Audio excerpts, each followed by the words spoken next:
ya que por ahí anda. Bienvenidos a Judaísmo Hoy, donde estamos con la Lerer Kemaya, que está ahí tras bambalinas, escuchando, observando, inspeccionando, midiendo, juzgando, dictando, dirigiendo. Pero aquí la tenemos y si nos va a querer asociar, si se va a querer presentar, lo va a hacer cuando ella quiera. Hoy tenemos un programa muy particular. Apúntenlo porque lo van a querer volver a checar posteriormente, porque es un programa desafortunadamente muy, en una parte muy desagradable, porque tengo que aplaudirme por haber tenido razón durante los últimos 20 años y sin embargo eso es muy malo. Sí, es muy malo haber tenido razón y muy malo que la historia me la haya dado. Para quienes conocen y conocen mis extrañas ideas, saben que para mí, a pesar de la importancia que la existencia del Estado de Israel tiene, sus pecados no por eso son menores, y que algunos de los peores pecados que ha tenido el Estado de Israel ha sido la pésima educación que le ha dado a sus ciudadanos, educación judaica que le ha dado a sus ciudadanos, y la pésima imagen que ha tratado de crear de nosotros, los que no somos ni sus ciudadanos, ni nada más que amigos lejanos. Para cualquiera que conoce Israel sabe que la educación israelí, la mentalidad israelí fue creada bajo la teoría de que los judíos del resto del mundo somos unos borregos, que nos dejamos matar como borregos, y que solo los israelíes que casualmente vienen de los mismos lugares que nosotros son los únicos que sabían luchar, defenderse y ganar. Y ahora resulta que, bueno, yo siempre dije que esa ecuación era equivocada, que ni fuimos borregos, ni nos dejamos matar, luchamos en España, luchamos contra Hitler, luchamos contra Francia, bueno, luchamos contra todos, ganamos, perdimos, finalmente luchamos contra los árabes y también ganamos, pero todos éramos los judíos de afuera. Pero bueno, bajo esa teoría de mala educación, la segunda teoría que tengo es que cuando un pueblo está mal educado, un pueblo comete estupideces y errores y no sabe diferenciar la realidad de la imaginación. Y a los israelíes les hicieron creer que eran superhombres y supermujeres, el nuevo judío, los ganadores, los que nunca pueden perder, los que nunca pueden estar equivocados, los que siempre tienen la razón, los que nos van a reeducar a todos los demás. Y bueno, parece que ahora se han volteado los platos y vamos a tener que reeducar nosotros a los israelíes, si es que nos queda el tiempo. Y la tercera de mis teorías ha sido que Israel siempre ha sido un país suicida, ¿sí? Israel siempre ha sido un país que qué pena me da, que se ha autodestruido. Todas las veces que Israel ha desaparecido como país libre, ha sido porque los líderes israelíes se vuelven de extrema derecha, se vuelven ultrarreligiosos, se autoconvencen de que Dios está con ellos y parece que este señor pues nunca está suficiente tiempo con ellos, porque en cuanto ellos se convencen de que ahí está Dios, pues Dios se da media vuelta, se va a otro lado y los destruyen. Y ahora parece que se están acercando a todo esto. ¿Y por qué menciono todo esto hoy? Bueno, primero vamos a regresar un poquito y vamos a centrarnos en el día de hoy. En unos días más viene la fiesta de Purim. Esta fiesta de Purim acabo de descubrir que tiene dos versiones totalmente diferentes. Una versión es la versión de los judíos ashkenazim, incluso seculares, en la que lo importante de la fiesta es la sobrevivencia. Tomamos las armas, nos defendimos de las huestes de Homon, el primer ministro persa, no pudo destruirnos. Claro, a cambio de eso, la reina Esther se hizo famosa porque pues, se fue con el rey y nadie le cuestionó que no fuera paisano. Pero bueno, eso es de peccata minuta. Nos disfrazamos y para mí era una fiesta extraña porque los religiosos tenían que beber tanto hasta no poder reconocer entre el bien y el mal, entre un hombre y una mujer. Lo cual, pues bueno, eso es lo que a mí me habían enseñado de Purim y ahí acababa todo. Hasta que descubrí que en la tradición judeo-árabe, la versión de Purim es muy diferente. No es mejor ni es peor, nada más es muy diferente. Les voy a leer un pedacito de un artículo que está en Diario Judío que pueden leer hoy, que se llama Se acercan los días religiosos de venganza. Está escrito por Igal. ¿Por qué no está el nombre de Igal acá? No entiendo, Igal Carmón, no aparece el nombre de Igal al frente del artículo, qué raro, pero bueno, está escrito por Igal Carmón, y debería de decirlo así en nuestro artículo, me disculpo que no está puesto su nombre de autor.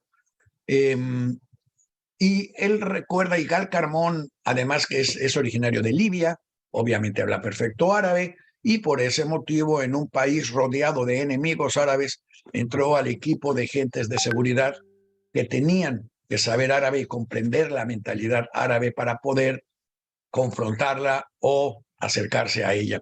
Y Gal Carmón fue asesor de dos ministros israelíes, asesor de defensa, de seguridad de dos ministros israelíes, y fue administrador de los territorios ocupados y territorios ocupados.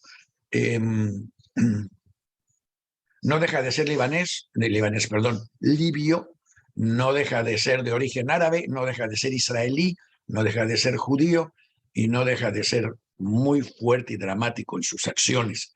Y Gal Carmón escribe que hace 20 años se presentó en la Universidad de George Washington para hablar sobre el martirio en el cercano oriente, y todo el mundo esperaba que hablara precisamente del yihad, de las mujeres con hijabs y de todo el problema con el terrorismo árabe. Y sin embargo, Igal empezó hablando del terrorismo israelí y dejó a todos así como que muy sorprendidos. Habló de Baruch Goldstein, un asesino en masa, habló del asesino bueno, en esto todavía no estaba, pero habló del asesino de Rabin, y habló de Purim, y dijo que es muy interesante cómo la versión de Purim en ciertas comunidades es que Purim se interpreta como un permiso, como para actuar como el día de venganza. O sea, el libro de Esther describe el 14 de Adar y el 15 de Adar como un día de venganza, porque fue cuando Dios le dijo a los judíos, defiéndanse y eliminen a sus enemigos. Y ahora esa versión se está utilizando en Israel por el gobierno israelí, que es un gobierno de extrema derecha y religiosa. También aclaremos algo. Cuando hablamos, ahorita últimamente estoy leyendo artículos de toda serie de medios profundamente pro-israelíes, diciendo que la culpa de todo esto la tiene Netanyahu. No, yo me niego a decir eso. La culpa de esto no la tiene Netanyahu. La culpa de esta la tienen todos ustedes, los que durante todos los años de Netanyahu se negaron a escuchar cuando les estábamos diciendo todo lo que Netanyahu estaba haciendo para minar, destruir y contaminar el gobierno democrático de Israel y la libertad de prensa y creatividad en Israel. Y todos le solaparon todas sus acciones porque eran acciones menores, no va a pasar nada. En Israel todo sale bien, israelíes saben lo que dicen, hay que apoyar al primer ministro, él siempre sabe mejor. Bueno, pues no sabe mejor, no supo mejor, y ahora tiene al sistema israelí agarrado de un hilito. Esto va a sonar parecido en otros países del mundo, todo dependiendo de la Suprema Corte. Qué curioso, ¿no? Más cerca de la mentalidad polaca y húngara totalmente fascistas que de la mentalidad democrática. Y debo reconocer y recordar que hace varios años, bueno, yo me llevo muy bien con gente de extrema derecha y de extrema izquierda, porque siempre me gusta que me expliquen, a lo mejor por eso me llevo bien con ellos, porque trato de que me expliquen sus ideas y tratar de entenderlas. No siempre, es más, casi nunca puedo entenderlas, pero me divierte mucho que me las digan, sobre todo cuando sale a la luz Dios y el mensaje divino y esta es tierra sagrada y cosas por el estilo, que bueno. Pero en este caso estaba yo hablando con el representante de Lubavitch en las Californias. Y digo las Californias porque para Lubavitch no hay fronteras. California son las Californias. Y él me comentó, me llevo muy bien con él, y estábamos teniendo una discusión en la que yo le estaba agradeciendo que tuviera tantos hijos, porque sus hijos iban a llenar las filas de los judíos seculares. Llevaba 10, si no me equivoco, y yo le dije que por lo menos 2 se iban a volver seculares, nomás por llevarle la contraria, lo cual a él le creó tremendos dolores estomacales. Pero sigo creyendo eso, los judíos, porque así el papá de mi Zeide y el papá del papá, y todos venían de familias súper religiosas que terminaron teniendo hijos seculares, que terminaron teniendo nietos hiperreligiosos o asimilados, y otra vez los hiperreligiosos regresaron para tener hijos seculares y los asimilados regresaron para volverse hiperreligiosos. Y así vamos dando la vuelta en el mismo círculo, pero sin darnos cuenta. El caso es que lo importante es que él dijo, si tengo que escoger entre un Israel religioso y un Israel democrático, obviamente voy a escoger un Israel religioso. Porque en la religión, por lo menos en la judía, no existe la democracia. Bueno, debo de fingir un poco de demencia. En la religión judío-europea sí existe la democracia y la democracia se aplica con las piernas. Quiere decir, si usted va con un rabino y este rabino no le cae, no le gusta, lo que sea, usted toma sus piecitos y se va a otra congregación, a otra comunidad, con otro rabino o a ninguno. Y usted acaba de implementar la democracia. Los rabinos no se votan, no se eligen, se autonombran y se hacen hereditarios. Son monarquía totalmente esos. En Israel llegaron a inventar otro, el gran rabino, para tratar de volver a las épocas, pues casi diría yo oscurantistas, pero hay quien les llamaría bíblicas. Y crearon la imagen de este gran rabino que tenía poderes sobre incluso sobre quienes no tenía poderes. Quiere decir, los judíos seculares israelíes aceptaron que se tenían que ir a Chipre si querían tener una boda civil, aceptaron que si se querían casar con alguien que ese judío, ese rabino, no consideraba suficientemente judío, pues se tenían que ir a Chipre y aceptaron una serie de reglas impuestas, por cierto, por Ben Gurión y la izquierda israelí para tratar de mantener la coalición con los religiosos. Y aceptaron que en Israel no hubiera un cúmulo claro de leyes, porque pues las leyes son la halajá, ahí están las leyes religiosas y para quién estamos más si estas son las que Dios nos dio. Bueno, pues ahora, gracias a Netanyahu, ya sabemos que sí necesitábamos otras y la verdad es que ahorita que se salga con la suya Netanyahu, porque además los números están a su favor, igual que en otros países, todos los países populistas, los números. La gran masa de judíos emigrados desde los países árabes, cuya mentalidad por definición es árabe. O sea, nosotros pensamos más como, pues, que como polacos, como rusos, como alemanes. Tan es así que los judíos de Alemania son yeques porque son alemanes, más como gringos, como mexicanos. Junte usted a un grupo de judíos mexicanos con un grupo de judíos argentinos y va a ver que antes que nada somos mexicanos y después sale lo judío. Y eso casi tangencialmente a veces. Pues esto es lo mismo, los que venían de los países árabes después de vivir 2000 años en relativa paz y confraternidad con los árabes, pues piensan y actúan como árabes porque sobrevivieron como árabes. Y entonces ahora tienen al gobierno israelí actuando y fungiendo como árabes. En el mundo árabe no hay negociaciones. En el mundo árabe no hay por lo general democracia, obviamente, ni hay discusiones. En el mundo árabe hay un hombre fuerte que impone su ley y un montón de otros que la aceptan o se mueren. Bueno, ya nos hizo el favor por ahí el señor Ben-Gvir de decir, y esta es la otra, de venir a decirnos que él cree que esos palestinos no tienen derecho a existir. El Señor creó el primer pogrom. ¿Usted sabe lo que es un pogrom? Un pogrom es una palabra rusa que hasta ayer, básicamente, definía un ataque innecesario o injustificado contra una población judía para distraer a la masa de sus problemas diarios con problemas inventados. No, no es que te estés muriendo, no es que no haya medicinas para el cáncer, no es que no haya agua limpia, no, son los judíos. Y entonces todos iban a luchar contra los judíos. De todos modos, al día siguiente no había agua limpia y no había medicinas para el cáncer, pero estos ya estaban más tranquilos por su sed de sangre. Bueno, pues desde hoy, y gracias al Estado de Israel, gracias al gobierno israelí, gracias a Ben-Gvir, ahora resulta que un pogrom es un ataque de israelíes contra la población palestina.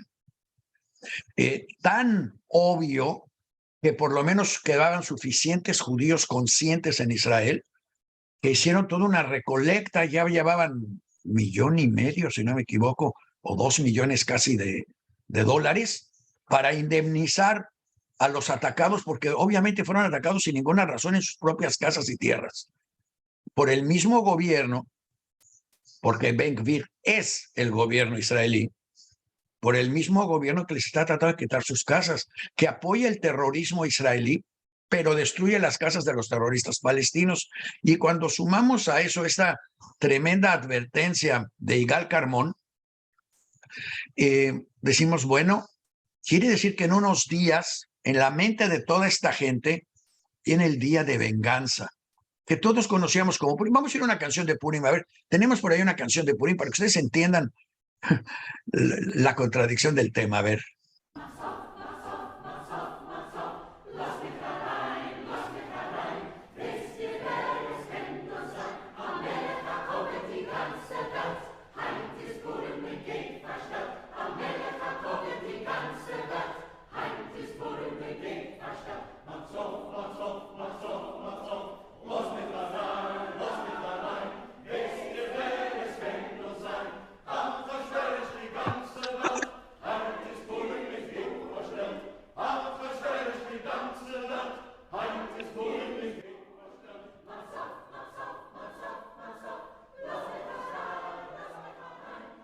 Bueno, si oyen la canción, van a oír que es un tono de música alegre, casi de juego,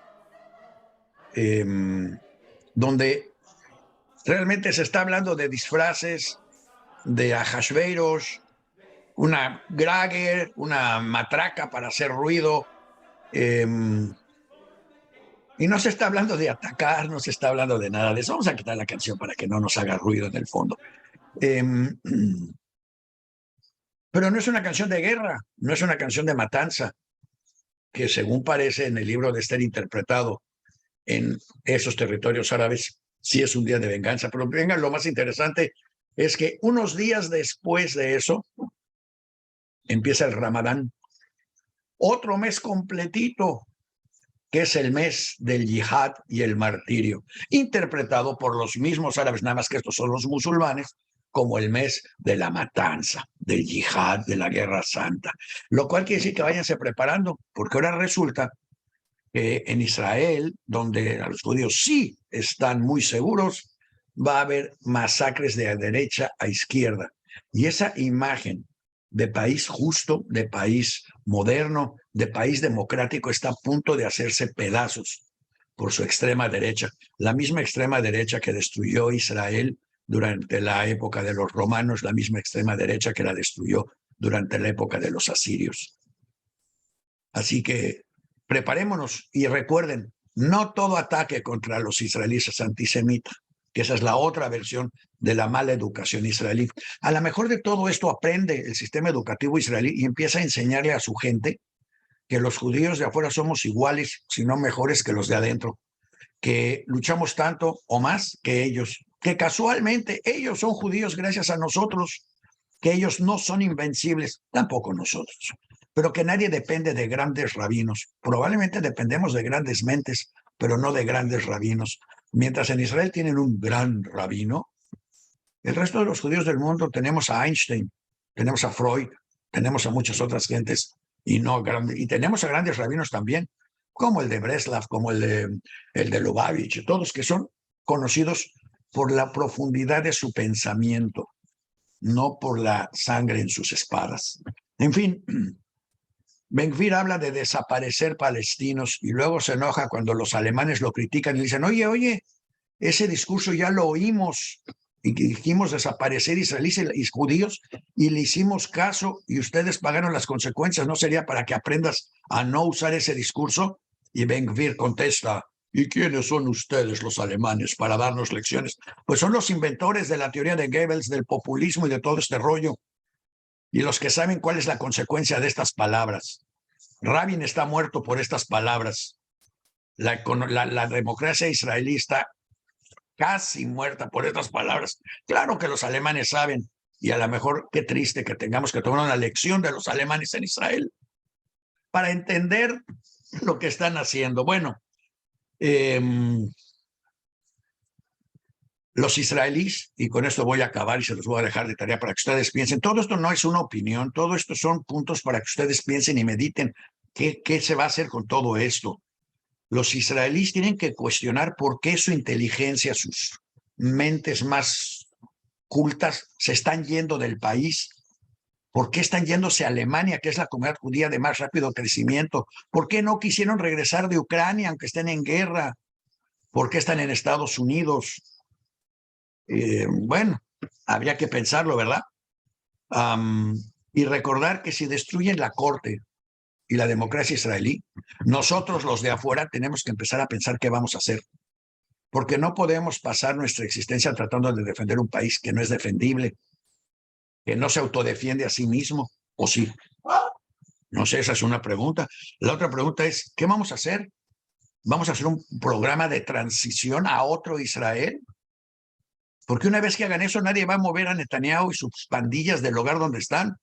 Se los advertimos desde hace 20 años. Ahora, ¿qué vamos a hacer?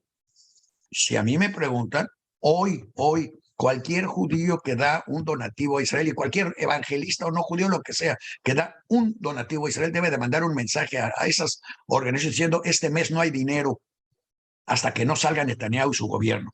Cuando ellos salgan y vuelvan a ser ustedes un país democrático y representativo y respetuoso de los derechos humanos, volvemos a apoyarlos. Y antes de eso, pues rásquense con sus pulgas. Y yo creo que eso sí los haría pensar.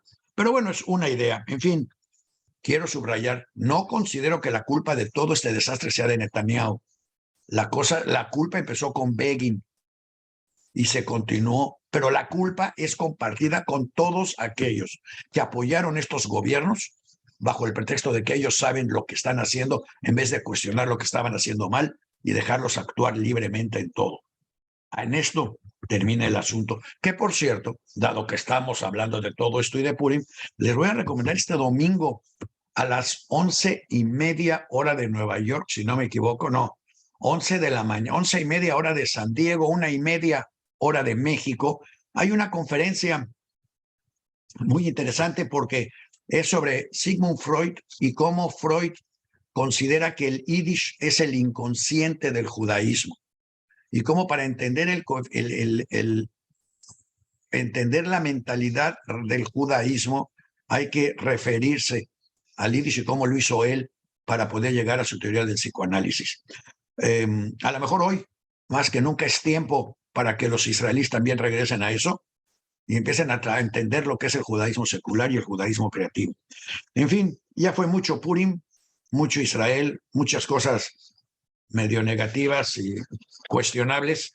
Se las dejo en la mesa, se las dejé hace 20 años, se las vuelvo a dejar otra vez. Y vamos mejor a pasar a efemérides, porque al rato tenemos a una invitada muy especial. Sorpresa va a ser ahorita. Pero vamos primero a efemérides, porque hoy además las efemérides de alguna manera se ligan con esto de Freud, porque todas tienen que ver con judíos pensantes. Sí, miren, por ejemplo, el 28 de febrero nació el novelista Ben Echt. Acá tenemos un poco, 70 películas, el guión de 70 películas, 35 libros. Bueno, ¿qué les puedo decir? Fue corresponsal en la Segunda Guerra, fue defensor del sionismo también, pero nunca dejó los Estados Unidos. En fin, nació, es el aniversario del cumpleaños de Ben Echt. También recordamos, como consecuencia de lo que estábamos hablando, el 28 de, no es el 28 de febrero, esta es, ¿dónde estamos en la segunda, por favor? En la segunda tenemos a los habitantes de Erfurt, mataron a 1,000 judíos. Fue algo así como un cura que, siguiendo las guías del rabino Ben Gvir, dijo lo mismo, la culpa la tienen ellos. Bueno, en este caso era más grave. Se les acusaba de ser responsables de la peste negra de Europa, y esto sí merece un pequeño párrafo. ¿Saben por qué? Digo, independientemente de de que la peste negra hizo pedazos también a las comunidades judías, la realidad es que primero hizo pedazos a las comunidades no judías, pero fue porque los judíos tenían las malas costumbres, que en la época medieval eran únicas, tenían las malas costumbres de que se lavaban las manos antes y después de cada comida, se iban a bañar todos los viernes, y eso de alguna manera mantuvo la peste negra un poco más alejadas de sus casas, las cuales tenían que limpiar antes de Pesaj. Había una serie de cuestiones de higiene. El kashrut en sí también ayudaba a cuidar que no se comieran animales enfermos, etcétera. Y entonces todo este rollo a que ayudó a que murieran menos, o por lo menos no desde el principio. Y entonces, pues los de alrededor dicen, ¿y por qué estos no se están muriendo como nosotros? Seguramente ellos nos envenenaron. Pues digo, nada como no entender la ciencia para entender la mística y las mentiras de conspiraciones, a las que casual y desgraciadamente también estamos regresando hoy en día. No crean en las vacunas, esos son inventos. Hay que creer, Dios si quiere te va a proteger y si no, no. En fin, en Erfurt los atacaron y muchos de ellos prefirieron quemar sus propias casas y escapar, y otros suicidarse que dejarse caer en manos de los enemigos de quienes los atacaban en ese momento. Espero que Erfurt no se repita al rato en los territorios ocupados. Pero ahí viene. Esto no va a ser fácil. En fin, también nació Israel Zeitlin, conocido como César Tiempo. César Tiempo. ¿Alguno de ustedes conoce a César Tiempo? Bueno, los argentinos lo conocen, a César Tiempo. Creo que me pasé al más importante de todos. Déjenme regresarme uno porque nació también Sholem Rabinovich. Sholem Rabinovich, conocido como Sholem Aleichem, que además es el saludo en Yiddish, Sholem Aleichem, Aleichem Sholem, un escritor, el que inventó realmente el humor judío. Si usted ve ahorita los programas de humor sarcástico en la televisión norteamericana, chances are que están escuchando ustedes a los descendientes del humor judío creado por Sholem Aleichem, en la mezcla entre Pérez y Sholem Aleichem.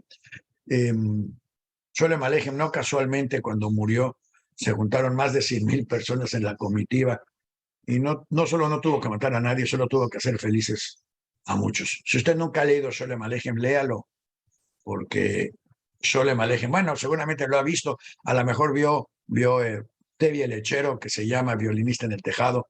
Esa es una de las muchas obras de Sholem Aleichem. En fin, otro pensador, otro escritor cuyas fechas celebramos esta semana es Israel Zeitlin, César Tiempo, argentino. Imagínense, el último romance de Gardel. Y luego habló de su tío Sholem Aleichem. Hágame favor, cómo se va repercutiendo la cultura, el conocimiento, el pensamiento de una generación a la otra, de un país al otro, de Ucrania a Argentina, de Argentina a México, de México para acá. Repito, creo que es tiempo de que la sociedad israelí descubra el judaísmo que todos conocemos. En fin, por lo menos como una opción al judaísmo de Ben-Gvir, y que sepan que sí hay otras opciones. Fallece Moshe Horowitz, un montón de gente que mucha gente a lo mejor no conoce.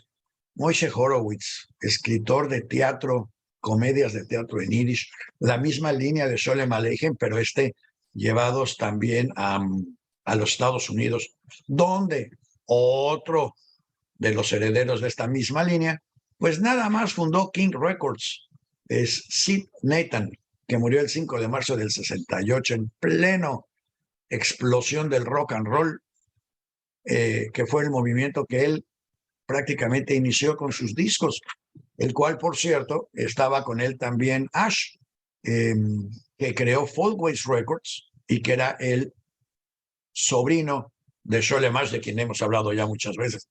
Pero eso otra vez lo mismo, se da en familia, se da en paquetes, se da en corrientes. Y si ahorita y si hay un momento en que una corriente de humor, de optimismo, de secularismo, de democracia es necesaria, creo que eso es ahora, cuando la necesitamos literalmente en todo el mundo. Pero bueno, esos son efemérides, eso es Purim, eso es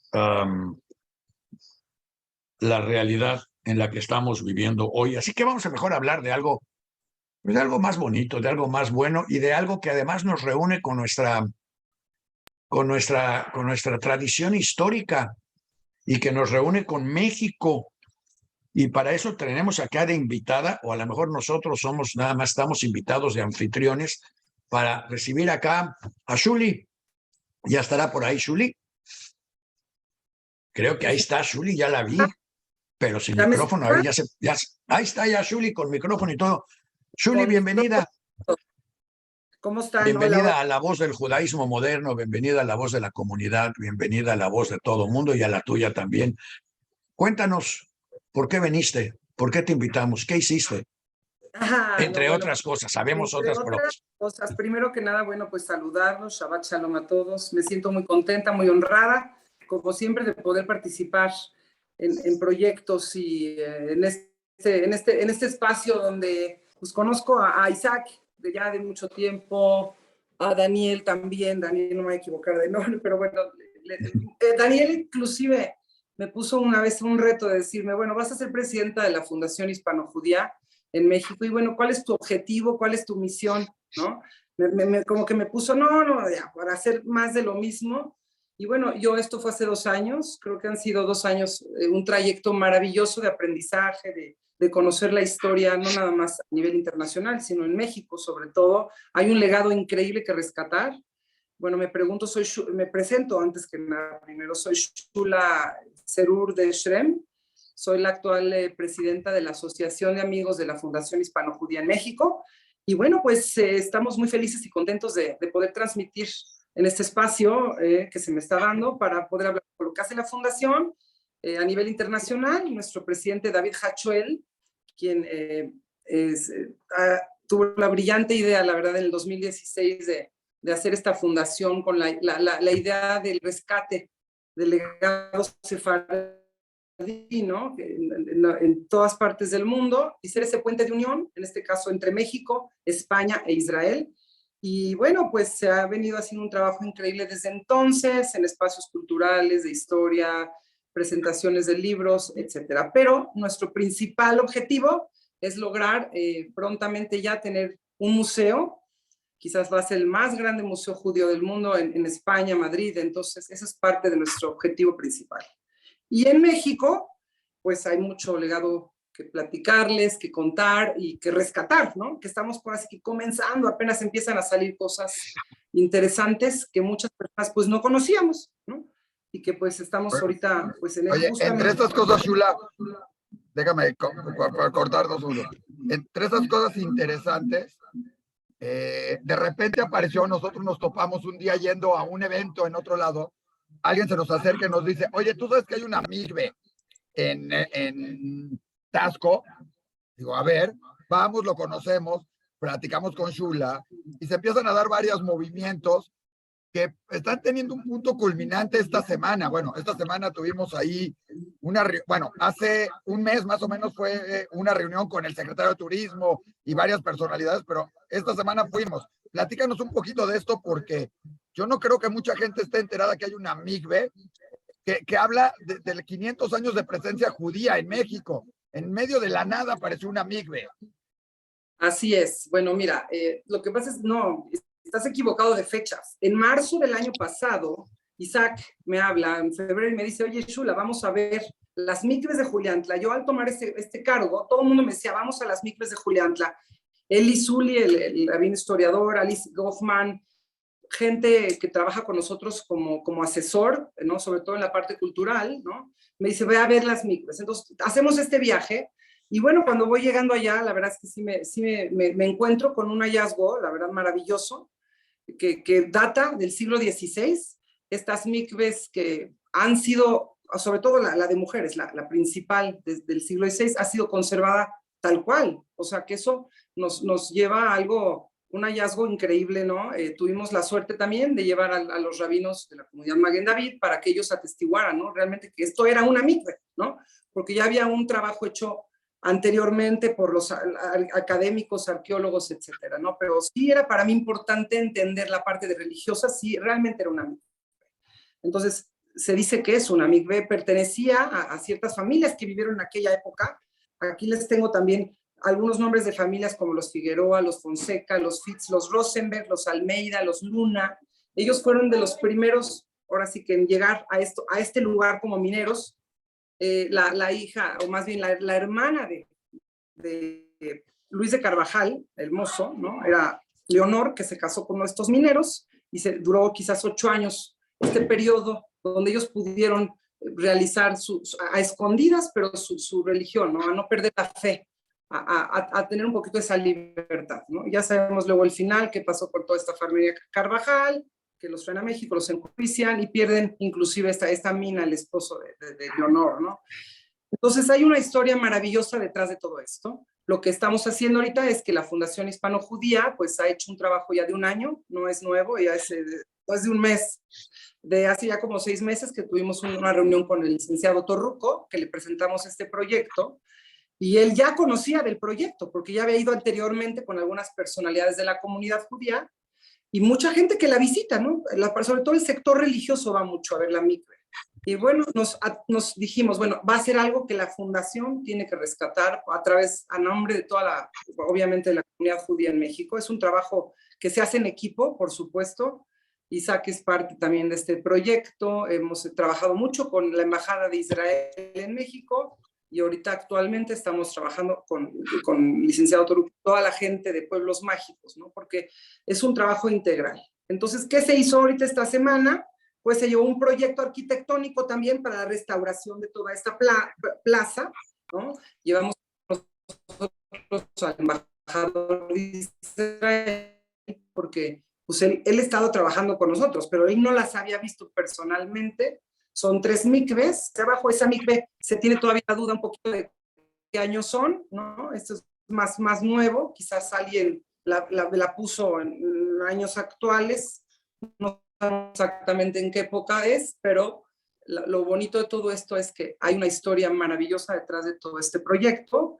Hemos estado trabajando mucho con el pueblo de Juliantla, con la gente de Taxco, han sido meses de trabajo, de llamadas, porque ellos también, pues bueno, saben que está ahí la mikve, pero no entienden mucho, ¿no? Juliantla es gente maravillosa, tienen costumbres un poco arraigadas al judaísmo de alguna manera, una ciudad, un pueblo cerrado más bien, una ciudad. Yo le llamo, es un pueblo, ellos su manera de pensar es cerrada, pero prontamente han estado a través de varias clases que hemos podido llevarles también a cabo con historiadores como Luis Buitrón, Baltasar Brito. Nos hemos unido con un equipo de profesionales, historiadores, a la cabeza Alice Gochman de Bacal, quien es la que nos asesora, ¿no? Para poderles transmitir la verdadera historia, ¿no? Entonces, no nada más es un proyecto de rescate de una microfísica, sino que hay un proyecto cultural histórico que creo que puede, junto con turismo, puede hacer esto algo increíble, no nada más para la comunidad judía, sino que para México, para poner un lugar importante dentro del turismo cultural en México, que Guerrero, ¿no? Tanto lo necesita, esa es la verdad. No sé si hablé mucho, pero bueno. No, yo creo que hablaste muy bien. Déjame decir 3 cosas antes. Primero, me da gusto que te hayas acordado del reto y que lo hayas superado. Así que te felicito, todavía tienes trabajo por hacer. Gracias, porque estaban aquellos como que sí muy retrasados y ahora sí tienes que echarle más para adelante. O sea, no te sientes en tus laureles todavía. Síguele adelante, vas muy bien. Segundo, yo quiero presumir, porque para que ustedes entiendan quién es Xulo, de dónde viene, quiero que se den ustedes cuenta que cada vez que se pasa algo en la Ciudad de México, que si un temblor o cualquier cosa, que si un accidente en el metro, que si se cae una columna, que si se cae un puente, nunca han oído que algo de lo que construyó su papá se haya caído. O sea, viene de una familia de profesionistas de verdad. Su papá hizo el 2.º piso y nunca se ha caído, no se ha raspado. Es más, ahí casi debería ser un monumento arqueológico para México. Entonces, tiene una buena guía a dónde seguir y espero que la sigas con la misma calidad. Daniel, además habla de su papá, que es el fundador, junto con su mamá y presidente, fueron de un Instituto Cultural México-Israel, donde además había grandes personalidades como Miguel Alemán, Jacobo Zabludowski, o sea, tuvieron la fortaleza de juntar todo un grupo muy importante para crear esta institución que está en el centro histórico y que rescata mucho las relaciones entre México e Israel. Hoy que se están cumpliendo 70 años de relaciones, el instituto es anterior a estas relaciones entre México e Israel, como para decirlo. O sea, tiene mucha madera, además su mamá canta muy bien. Y déjame decirte, porque... Time. Si ustedes revisan Save the Music la próxima semana, se van a encontrar la colección de grabaciones de la mamá de Shuli que nos dio su papá. Porque vamos a subir en Save the Music, porque no la encontramos estas grabaciones en ningún lado. Así es que las vamos a subir para que usted las conozca y pueda escucharlo. O sea que viene en Yiddish, se dice yijes, que significa herencia de verdad. La herencia de verdad es la que va en el cerebro, no la que va en la cuenta bancaria. Entonces, Shuli viene con yijes. ¿Puedo decir algo? Por ambos lados. Daniel quiere decir algo.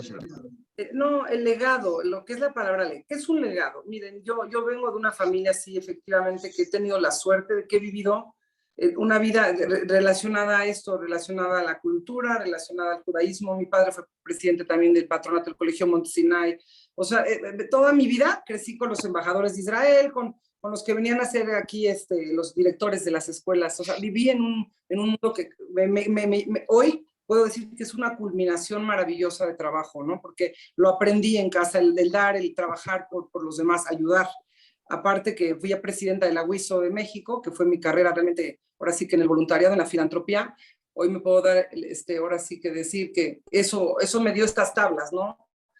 Tengo esta suerte, quizás mi tiempo lo he dedicado a esto. Es una carrera de toda una vida, la filantropía. Uno piensa, ay, no, es presidenta, sí, pero son horas enteras que dedica uno a esto. Entonces sí, me siento muy contenta. Quizás me apasiono mucho por las cosas. Nací con esta virtud, digo yo, de poder ser amante de lo que hago. O sea, me encanta, disfruto al máximo, me pongo a trabajar cuando digo, y se hace. Entonces, lo bonito de esto también es que estamos uniendo gentes. La parte de lo que hace la Fundación Hispano-Judía es ese puente de unión, ¿no? Entre religiones, porque aquí estamos hablando que la Fundación Hispano-Judía son judíos, cristianos, también estamos trabajando con los musulmanes. O sea, es retomar un poquito la época de oro, ¿no? De España, ¿no? En donde todas las religiones vivíamos en armonía y la tolerancia, ¿no? Entonces, esta es la escuela también que estamos hoy enseñando hacia abajo, hacia las nuevas generaciones. Y pero qué bueno, bonito que lo puedan hacer. Regresando un poquito a lo de la amiga y todo, porque ya sabemos que podremos pasarnos horas hablando de Shula, de sus papás, etcétera, pero justo hablando de sus papás, pero de la mikve, hubo un momento muy emotivo. Esta semana, hace unos días, tuvimos la oportunidad de ir con el embajador de Israel, el alcalde de Taxco, representantes de la Secretaría de Turismo de México y del Estado de Guerrero, Secretaría de Cultura de México, o sea, no nada más esto, a conocer, bueno, a ver las mikves, a ver todo el proyecto y todo con la gente de Julián. Pero hubo un momento que a mí me deja muy especial. Fue, estando en las mikves, espontáneamente o preparado, pero espontáneamente, la mamá de Shula interpretó un poema y una canción en judeo-español en ese lugar. Una canción de esperanza ahí. Un lugar donde probablemente hace 500 años, ¿sí? O 400 o alguna cosa por ahí, se hablaba ese idioma en las calles o entre los habitantes que estaban ahí, o lo hablaban cuando no había otras gentes, porque se habla que ese lugar recibía la visita de Hernán Cortés como negocios. Si ustedes ven el lugar, está alejado de Taxco, hoy a 15 minutos en coche. Seguramente en esos entonces estaba como perdido entre las montañas, ¿sí? Y estaba ahí como ahí, y hoy está ahí, por eso está ahí la migbe. Entonces, muy emotivo el que la mamá cantar ahí. La verdad, yo creo que canta mejor que uno muy famoso de esa zona que se llama Joan Sebastián, y canta mejor tu mamá, Shula, pero y con más emotividad. No, ambos. Joan Sebastián es un ícono de México. Mi madre lo es también. Mi madre que siempre, esa parte de la historia sefaradí, ¿no? Aparte, eso es lo que aprendimos muchos, ¿no? Que en 1492 hubo una expulsión y se llevaron consigo todos esos recuerdos, ¿no? Sefardís, ¿no? Eso lo de adiós querida, ¿no? Me voy y me despido. Y bueno, yo cuando le dije, mamá, vas a venir, en algún momento te voy a pedir que cantes, aunque sea en la micve, parados atrás, toda la gente, el gobierno, ellos entendiendo un poquito la historia, porque venía con nosotros Baltasar Brito, el director de la Biblioteca Nacional, entonces de Museo de Antropología. ¿Qué más podemos tener con nosotros? Iba explicando un poco sobre la historia.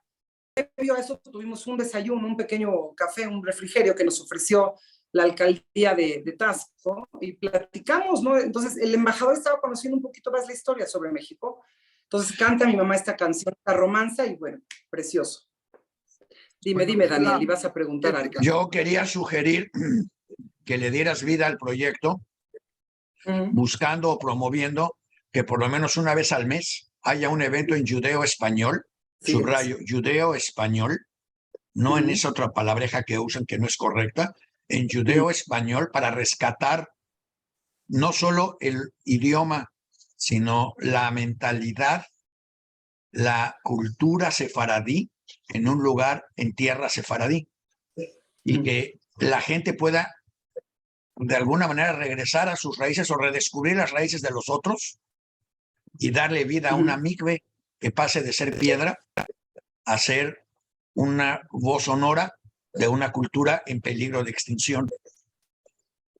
Claro que sí. Ahí mismo en la plaza estamos programando un museo pequeño, una sala comunal, le llaman a ellos, donde va a haber justamente este rescate, esta historia, donde vamos a hacer una curación especial, ¿no? Para que la gente que entre entienda. Porque no puedes ver una micro y decir, ay, qué bonito, y un letrero. No. La idea de esto es que sea un proyecto integral, como te dije, no nada más arquitectónico, físico, que la gente vaya a pasear y conocer las micros y se vaya, no. Que entre y salga entendiendo que aquí también hubo unos judíos que venían de los criptojudíos, ¿no? Y que con todo, y que se tenían que ir hasta, como dices tú, a 15 minutos, hoy en coche de Taxco a Julián, imagínense en esa época, para llegar allá, a esconderse, para hacer un ritual, ¿no? Un ritual de las mujeres de la pureza, ¿no? Se dice que hay una sinagoga ahí cerca, se dice, me atrevo a decirlo, ¿no? En los libros está, no estamos todavía aptos como para llegar ahí, pero hay una iglesia arriba, pero había una sinagoga ahí también. Entonces, sí, no puede haber mikve sin un shul. Sí. Si hay mikve, tiene que haber un shul cercano.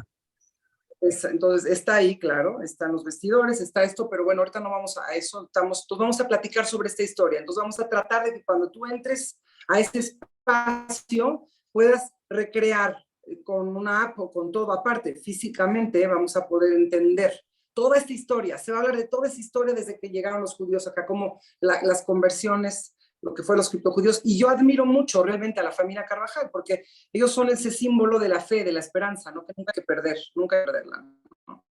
Entonces son un ejemplo. Mucha gente no conoce así.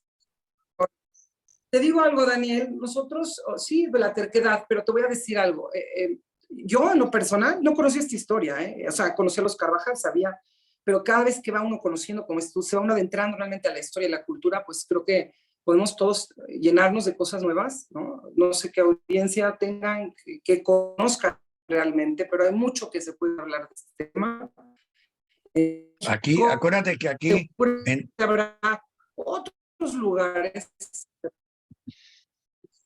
Acuérdate que en Diario Judío tenemos el Rincón Sefaradí, que fuera de las publicaciones que hay en Turquía y una en España, o sea, Sefarad, somos los únicos publicando material en judeo español y eventos específicos de la cultura sefaradí. Así es que siempre estaremos ahí echándote porras en todo lo que quieras armar en judeo español para la cultura sefaradí, que además la ventaja del judeo español es que para la mayoría de la gente en México casi es comprensible. Y además se van a dar cuenta cuántos judíos había en la conquista de México o en el desarrollo inicial de México, cuando digan, oye, pues así hablamos en mi pueblo. Sí, el Ancina y todo, pues eso es judeo español. No es español antiguo, el español antiguo es un poco diferente. Y el judeo español se quedó ahí y quienes trabajaban o vivían en esas comunidades se quedaron con esas expresiones y esas palabras. y las vas a ir aprendiendo, las vas a ir escuchando. Bueno, ya las conoces seguramente, pero las vas a ir escuchando y repitiendo, y a lo mejor les das vida en ese museo. Me encantará. Todo lo que sea, ahorita, por ejemplo, si pongo la Fundación Hispano-Judía, nos pueden seguir en Instagram, yo soy Shula_Shrem, me conocen, aquí me pueden dar mis datos, pero todo lo que sea aportación, ahorita la gente que quiera dar un consejo, que quiera sumarse a trabajar con nosotros, que quiera ser partícipe, porque creo que hay mucho por hacer, y vuelvo a repetir, esto es un trabajo en equipo, yo no soy para hacerlo todo, tenemos ya un patronato en México, tenemos ya como 33 amigos de la Fundación en México, o sea, México ha agarrado una fuerza increíble. Creo que somos una comunidad judía importante, ¿no? En el mundo, como trabajamos, y creo que valdría la pena seguir creciendo esto como comunidad hispano-judía, ¿no? Y todo esto podemos hacer, a lo mejor inclusive, un día una plática en el pueblo de Juliantla sobre la lengua, ¿no? El judeo-español de que tú mencionas. Me encantará, ellos estarán más que felices de poder escuchar algo de eso. Oye, Shula, nada más para la gente que se está preguntando de las mikves. Déjenme decirles que en el lugar hay 3 mikves. O sea, se ven claramente 3 mikves. Ahorita les pasamos fotos. Si no las pueden ver todo en Diario Judío, tenemos una gran cantidad de fotos de las mikves. Hay una que es de piedra totalmente. Algunos dirán que parece un temazcal, pero que entran y están claramente los 7 escalones que tiene que tener. Está el agua, se ve que es agua corriente, o sea, agua que cae de lluvia y que está de un manantial, y está cerrado porque se ve que es la de mujeres. Hay un gran pozo que ellos le llaman que es como la alberca, porque desde ahí se echaban, porque cuando llueve, esa mikve se llena, y es la de hombres en ese sentido, y se sigue llenando actualmente, sigue funcionando de 400, 500 años después, sigue todo esto. Y hay una más abajo, que esa sí sufrió modificaciones, porque ahí le construyeron una calle a la mitad, hicieron, pero que se ve que es la mikve, que era de los utensilios.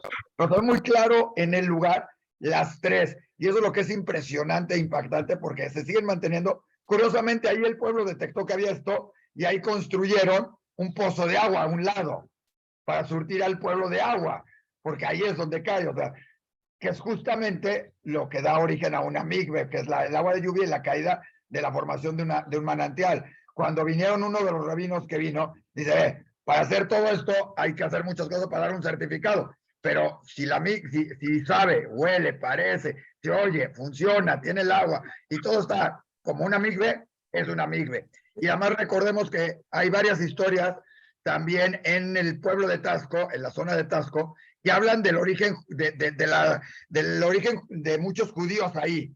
Se habla de la hacienda de Cantarranas, donde se supone podría haber habido ahí un templo y varias cosas más, y otros lugares, ¿no? Con toda la familia Carvajal. Y curiosamente, hay una calle Carvajal en Tasco que nadie sabe por qué se llama así.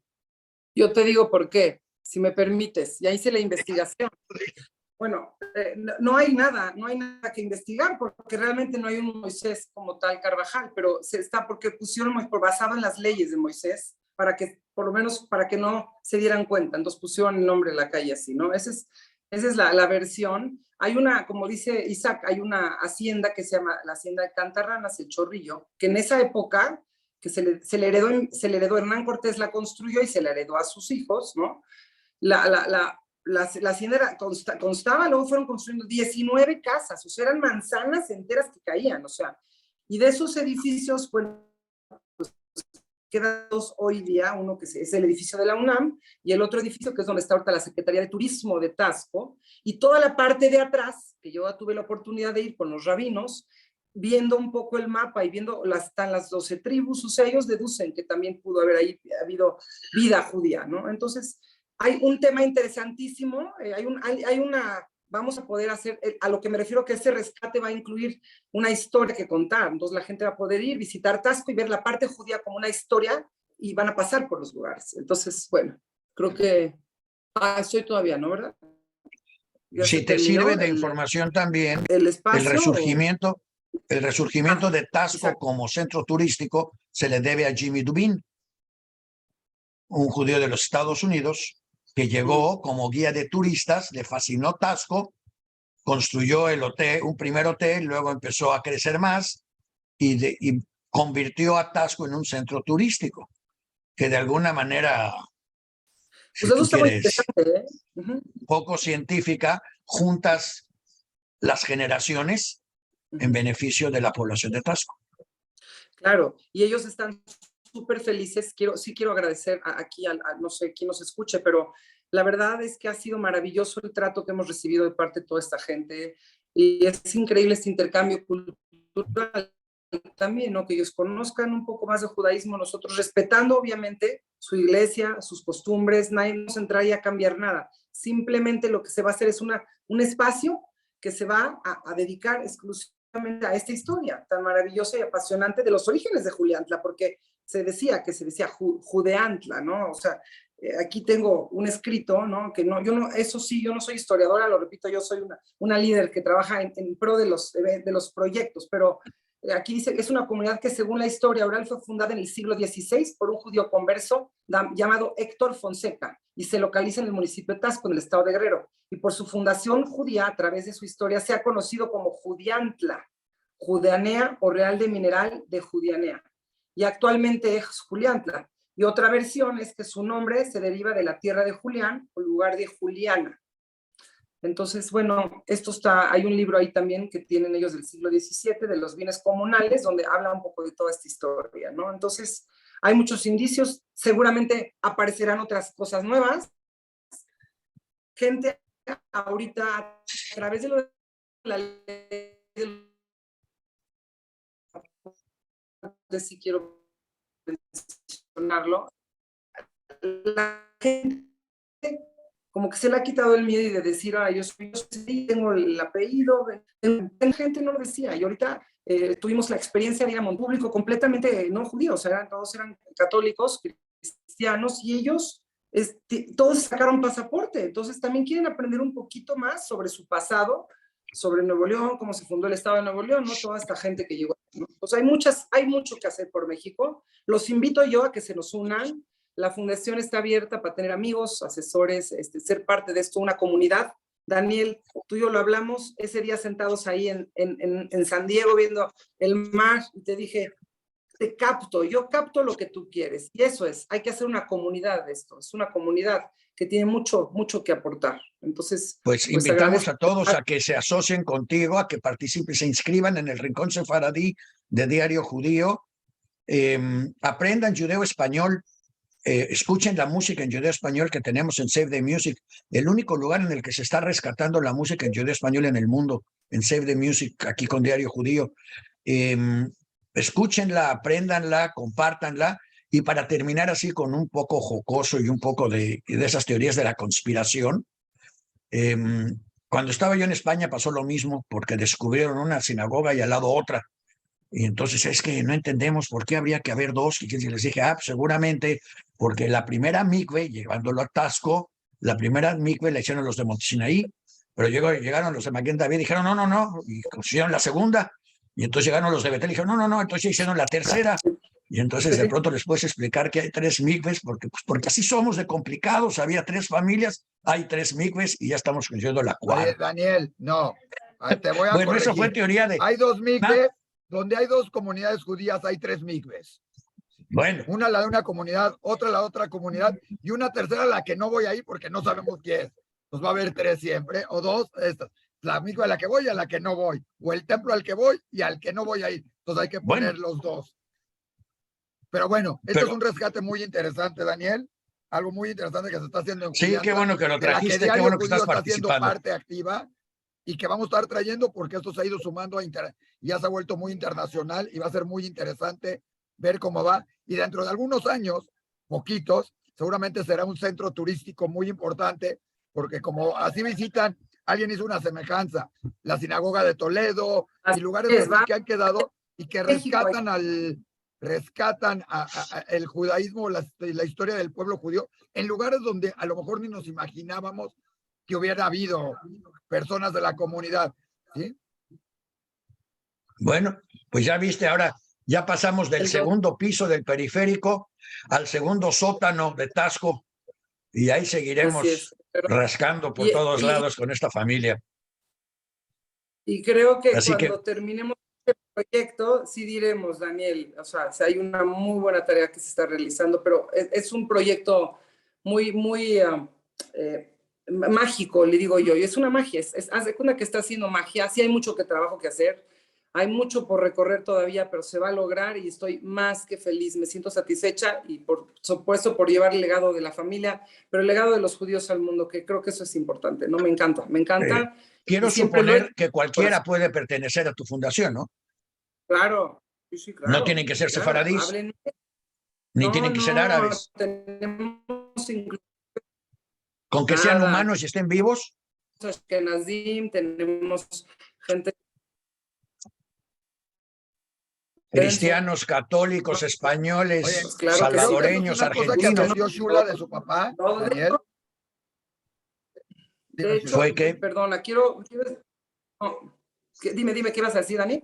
¿Tú? ¿Fue el qué? Yo iba a decir que si algo aprendiste de tu papá es que se debe trabajar en conjunto sin importar religión, credo, origen, política, etcétera, etcétera. Y ese fue el origen del Instituto Cultural México-Israel, que incluyó gente de todos los sectores y de todas las creencias y de todo para crear esto. Y creo que es lo mismo que está sucediendo acá, ¿no?